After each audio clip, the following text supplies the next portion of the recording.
后来即摆即个新车的配备拢爱下安全带，若是无下就会哔哔叫。真侪人感觉麻烦，就会去买静音扣，甲扣起来，互无声。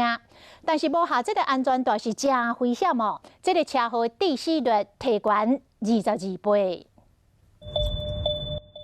开车上路，只要驾驶迄只乘客无绑安全带，拢会发出这种困扰的警示声。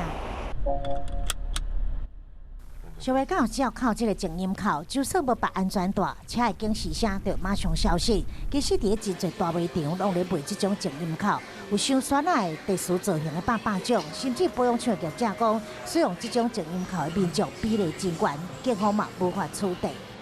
10台里面几乎有5成以上，因为有时候流汗啊，有的不喜欢贴着安全带绑在脖子附近啊，所以很多人都是用静音扣。警方讲，安尼做其实真危险。根据统计，无绑安全带发生车祸死亡的人数每当拢升悬。若危险上角度，警方的3眼摄影机是翕啊真清楚。就连后座无绑嘛难逃法眼。警方呼吁介意用静音扣的民众，也是爱乖乖绑安全带，才去上路，比较较安全。